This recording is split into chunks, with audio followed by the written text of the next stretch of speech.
اقرار کرتے ہوئے یہ کہنا چاہتے ہیں، آپ لوگوں سے یہ سیکھا ہے کہ گولی کھائیں گے تو سینے پہ کھائیں گے، پیٹ پہ نہیں کھائیں گے انشاءاللہ، اور ہمارا جنازہ نکلے گا تو جمعیت علماء کا جھنڈا ہوگا اس پہ انشاءاللہ۔ اللہ تکبیر!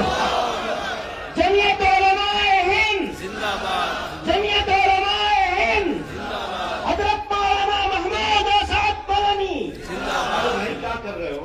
بات تو کر لینے دو، بہت لمبی بات ہو گئی میری۔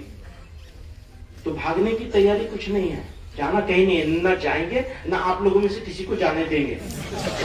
کوئی یہ سوچتا ہو کہ کوئی چلا جائے گا عہدہ نہ ہونے کی وجہ سے، یہ کیسے ہوگا؟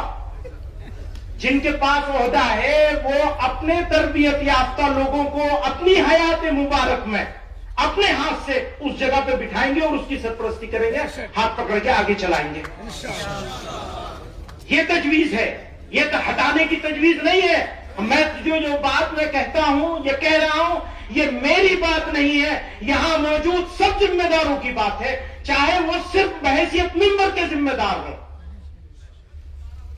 عمارت کی وہ اینٹ جو نظر آ رہی ہے وہ بہت قیمتی ہوتی ہے، لیکن جو نظر نہیں آ رہی ہے بنیاد ہے وہ اس سے زیادہ قیمتی ہوتی ہے۔ تو میں تو آپ کی ترجمانی کر رہا ہوں، یہ کہہ کر کے کہ میرے جنازے پر جمعیت کا جھنڈا ہوگا، یہ میرا نہیں آپ کا ہے جذبہ۔ آپ مریں گے تو جمعیت علماء کے جھنڈے کے ساتھ مریں گے، اس کے بغیر نہیں مریں گے۔ نہ کوئی بھاگے گا ہم میں سے پیٹ دکھا کے انشاءاللہ، کیسے بھی حالات ہوں۔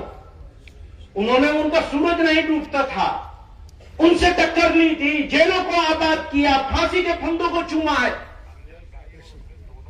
تو کیا اس تسلسل کو چھوڑ دیں گے؟ اس بات سے ڈر جائیں گے کہ پابندی لگ جائے گی ہماری جماعت کے اوپر؟ ڈرو گے؟ نہیں ڈریں گے، کچھ بھی ہو جائے حالات مقابلہ کریں گے انشاءاللہ۔ قائد کے فرمان پر کون صاحب ہے یہ بھائی؟ بات